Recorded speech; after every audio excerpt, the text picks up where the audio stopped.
Humanity did something incredible. We learned how to grow food from dirt, water, and sunlight. Truly amazing, civilizational, beautiful. And then one bug took a bite, and we collectively said, absolutely not. Release the chemicals. A caterpillar nibbles your cabbage, and suddenly we're deploying substances with warning labels longer than a mortgage agreement. The bug dies, the crop survives, the farmer wins.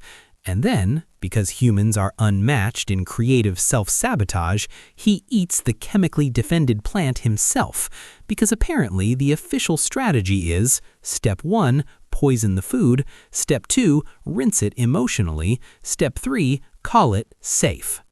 This is the story of how humans decided bugs were freeloaders, responded with chemical warfare, and somehow ended up seasoning their own dinner in the process.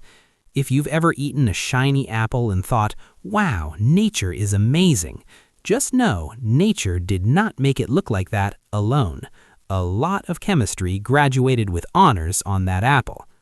Today, we're talking about one of the weirdest things humans do on a regular basis.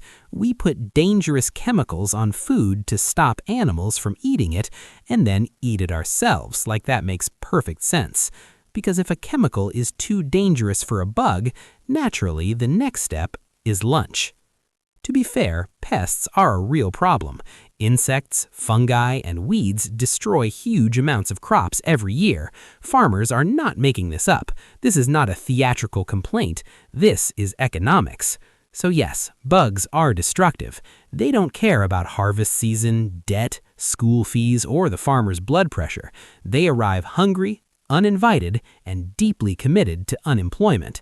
And once the bugs arrive, the farmer has a choice: lose part of the crop or spray something strong enough to make the bugs regret being born.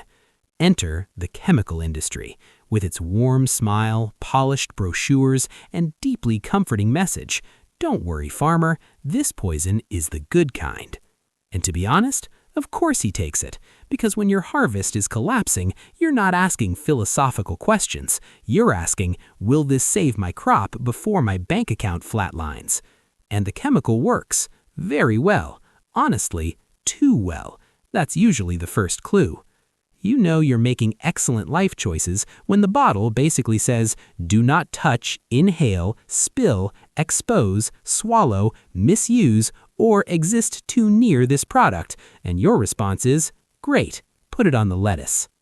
And in many parts of the world, farmers apply these chemicals with almost no protection. No gloves, no masks, no proper training. Just vibes, desperation, and a skull symbol on the label doing its best. Same chemical, different wardrobe, different consequences. Apparently, in one country, it's hazardous industrial exposure, and in another, it's Tuesday morning before breakfast. That's right, hundreds of millions of poisoning cases every year, which is a very dramatic number for something we continue to describe using words like controlled and approved. And then comes the part that would sound insane if it weren't normal. He takes the food he sprayed with chemicals meant to kill living things and serves it to the living things he loves most. Not because it's careless, not because he's cruel, but because the system has convinced everyone that danger becomes nutrition if you wait until harvest. And that's the real problem. Not just the bugs, not just the chemicals, the normalization, the casual way we all agreed this was fine. We are so used to this system that people hear pesticide residue and respond with the emotional urgency of hearing someone mention socks. There it is, the whole absurd masterpiece in one sentence. We poison food to stop other creatures from eating it, and then we eat it because apparently what made it unsafe for them becomes premium produce for us. Bug, dead in seconds. Human, very fresh. What a species. Now, whenever this topic comes up, somebody always says the same thing. Relax, the amount is tiny. Ah yes, the sacred phrase, tiny, the universal comfort word. Because apparently, if poison is small enough, it stops being poison and starts being policy. Here's the fun part. Different countries allow wildly different safe amounts of the exact same pesticide, which means safety, as it turns out, is either deeply scientific or just weirdly negotiable. If one country says 0.1 is safe and another says 10 is safe, then one of two things is happening. Either somebody is being overdramatic or somebody is marinating their population in confidence. And regulators usually test one chemical at a time, because of course they do. Why would they test the actual combination people eat in real life when they could test one neat little ingredient in a lab and call it a day? Your strawberry doesn't show up with one residue, it arrives carrying a group project. One pesticide might be within the legal limit, great. 7 pesticides, all within legal limits?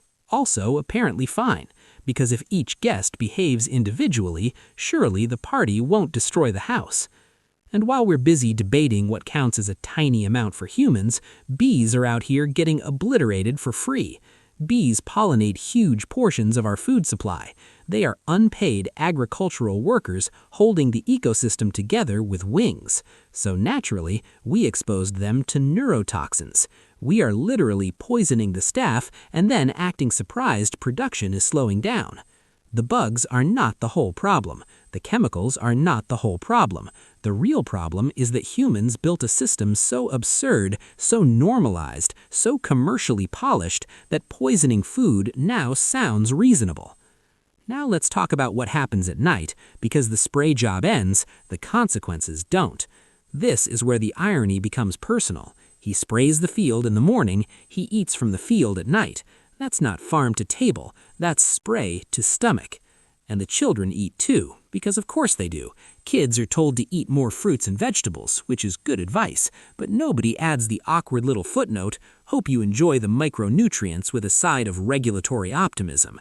Children absorb more residue per body weight, smaller body, bigger impact, which is a very unfortunate feature of childhood. And some farmers know this. Deep down they know it. They know the label wasn't written for decoration. They know the headaches aren't random. They know their skin didn't always react this way. But the alternative is terrifying too. No spray, no crop, no income, no school fees, no food, no stability. So the system offers a wonderful set of options. Go broke quickly or get sick slowly. And then people from the outside say, why don't farmers just go organic?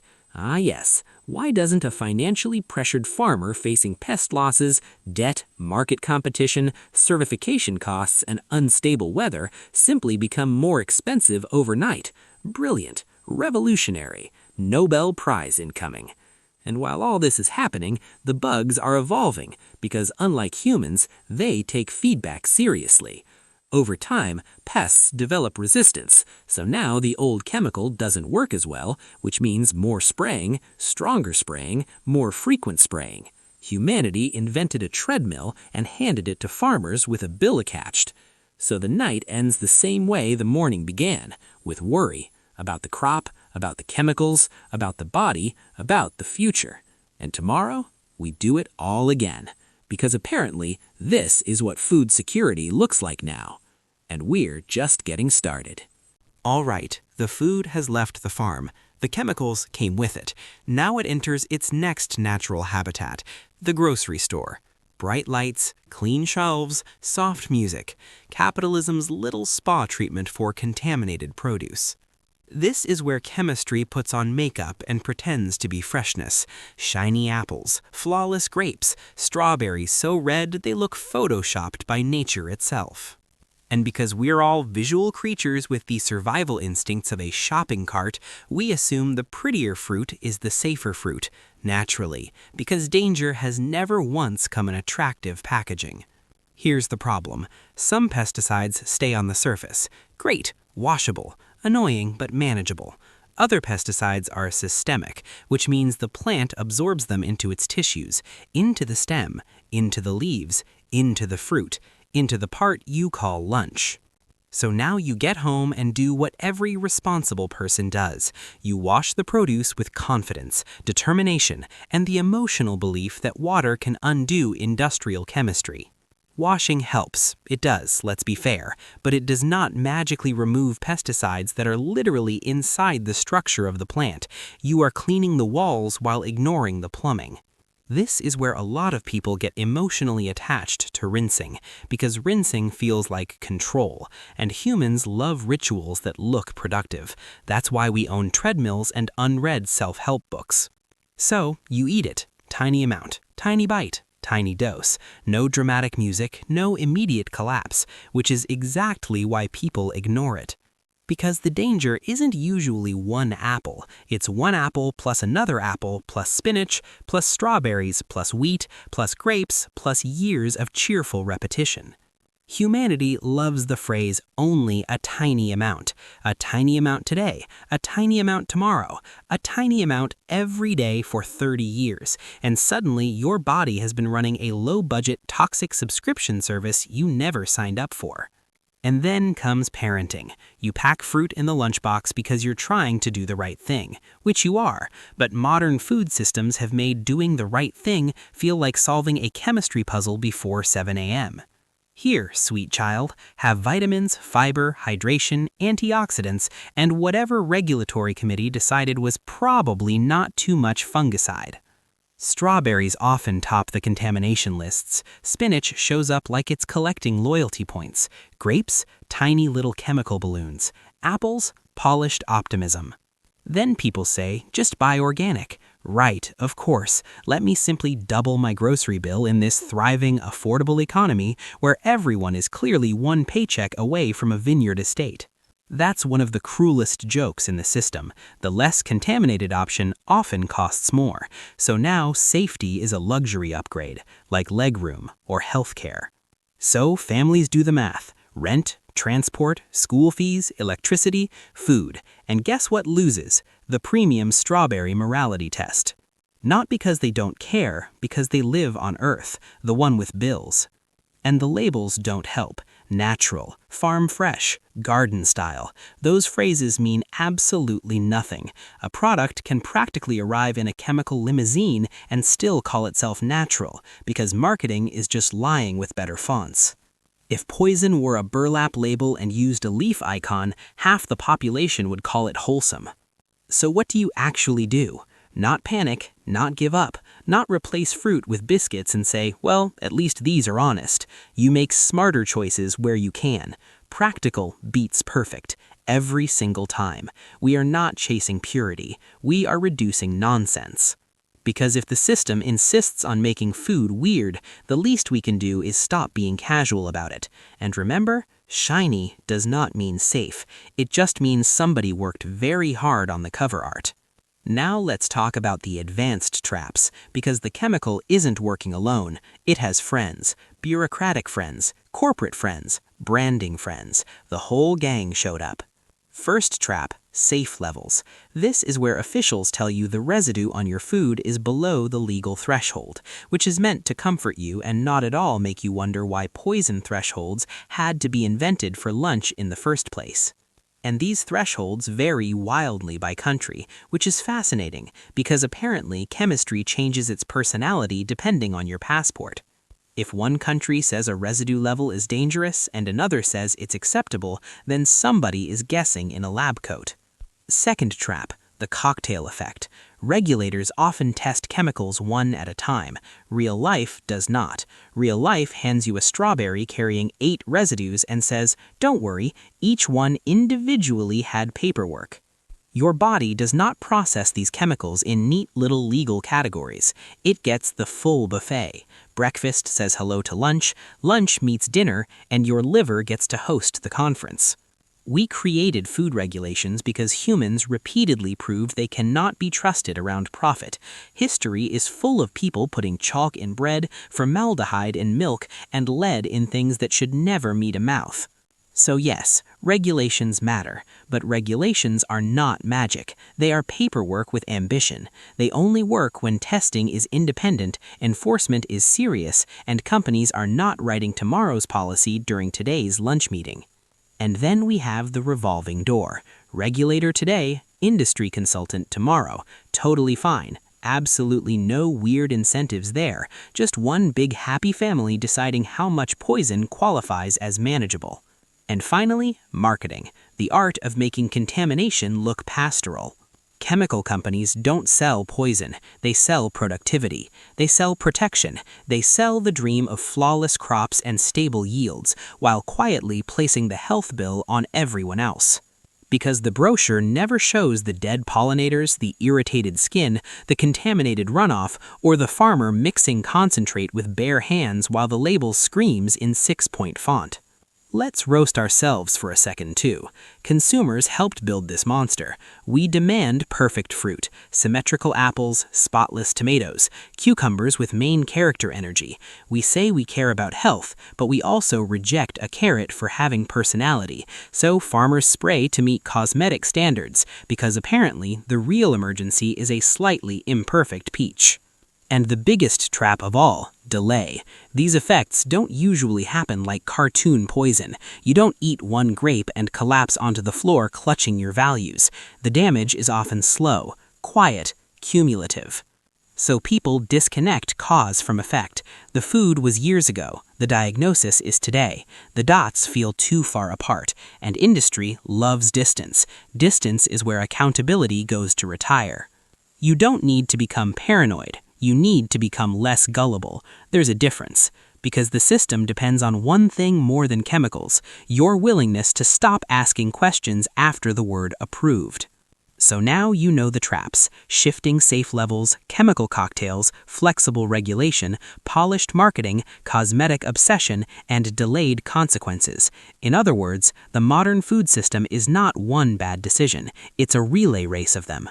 Up next, we stop spiraling and start doing something useful. A 1-week challenge, simple actions, no purity cult, no financial self-destruction, just smarter habits.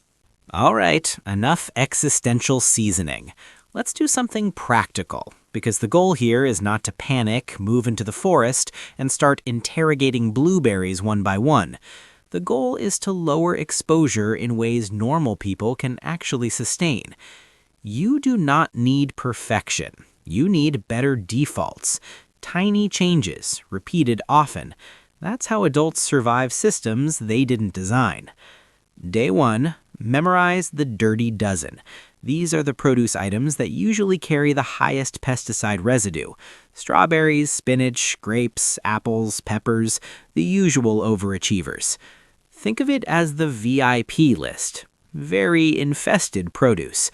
If your budget only lets you make a few swaps, start with these, because if a fruit keeps winning the contamination Olympics every year, maybe stop treating it like an innocent bystander. Day 2, use a baking soda soak for high residue produce. Not because it's magical, because it works better than a quick emotional rinse under the tap. 1 tablespoon of baking soda and water. Soak for 12 to 15 minutes, then rinse. This helps remove more surface residue than water alone. No, it doesn't remove pesticides that are inside the fruit. Nothing short of time travel is helping with that. But it does reduce what you can actually influence, which, unlike despair, is useful. Day 3, learn the Clean 15. These are produce items that usually test lower for pesticide residue. Avocados, pineapples, onions, cabbage, sweet corn. If you buy these conventional, relax, breathe. You're not failing morality. This is where we stop pretending every grocery trip needs to become a TED Talk with a panic attack. Spend smart, not theatrically. Day 4, buy the ugly fruit. Seriously, start retraining your brain away from cosmetic nonsense. We helped create this problem by demanding produce that looks like it has a skincare routine. Farmers spray more when consumers reject anything with spots, bends, scars, or actual evidence of being alive outdoors. So buy the crooked carrot. Adopt the emotionally complex tomato. Give that suspiciously lumpy cucumber a chance. It has character, which is more than I can say for half the fruit in aisle 4. Day 5, ask questions. Not aggressively, not like you're conducting a criminal investigation in front of the onions, just normal questions. Local farmers are often more transparent than supermarket supply chains because, unlike giant corporations, they are standing right there next to the lettuce. Some small farmers use low-spray methods. Some use organic principles without paying for expensive certification. Some rotate crops, use neem, encourage beneficial insects, or simply don't treat every beetle like a military emergency. Day 6, grow one thing. One herb, one tomato plant, one chili, one pot of mint that will eventually try to conquer your balcony. The point is not self-sufficiency. The point is perspective. When you grow even a tiny amount of your own food, you remember that food does not naturally arrive wrapped in branding and sprayed with 12 decisions you never approved. Also, it feels great, deeply smug, mildly spiritual, incredibly inexpensive. Highly recommend it. Day 7, tell one person. That's it. One.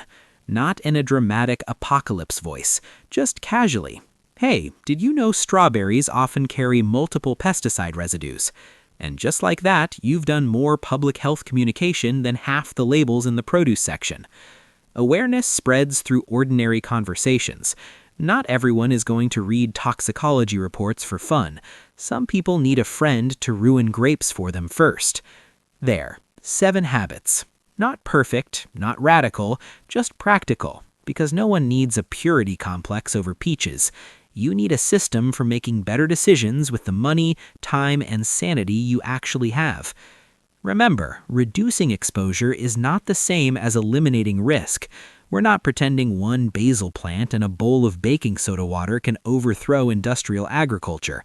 Let's stay emotionally employed. But personal action matters for 2 reasons. First, it protects you a little. Second, it changes demand, and demand is the only language giant systems pretend not to understand while obsessively tracking it. Print this, screenshot it, put it on your fridge, ignore it for 3 days, feel guilty, return to it. That's still progress. We are building habits, not auditioning for sainthood. So, let's recap this majestic little human experiment. That, in summary, is the plot. A bug took one bite, and humanity responded like it was defending national borders. To be clear, bugs are real, farmers are under pressure, crop loss is serious, but somewhere along the way we crossed the line from problem solving into maybe lunch should come with a toxicology appendix. And no, this is not about blaming farmers. They are usually trapped between pest pressure, debt, market demands, consumer vanity, and corporations selling certainty in bottles with hazard labels. The farmer didn't design the trap. He just got handed the receipt. This is also not about demonizing fruits and vegetables. Please do not watch a 1-hour video and conclude that biscuits are the safer life choice. That would be a spectacularly human misunderstanding. The message is simpler. Ask more questions, make smarter swaps, stop worshiping flawless produce, and stop treating the word approved like it descended from heaven on a clipboard. If this video made you laugh, rethink your groceries, or stare suspiciously at a strawberry, good. That means your brain is functioning. If it made you uncomfortable, even better. Comfort is what got us to the point where poison on food sounds administrative. So share this with someone who buys produce. Which is to say, share this with someone who has ever entered a kitchen with hope. Subscribe if you want more videos about the absurd little human systems humans built and then forgot to question. Like the video if you learned something, and comment the fruit or vegetable you now trust the least. Personally, grapes concern me. Too small, too polished, too confident. And if anyone from the pesticide industry is watching, first of all, congratulations on the branding. You really convinced humanity that poison plus food equals science. That's not easy. Second, hi. If you want the next part of this series, it's right there. More facts, more irony, more reasons to side-eye your produce section respectfully. The bugs still don't pay rent, but at this point, neither do half the corporations making the rules.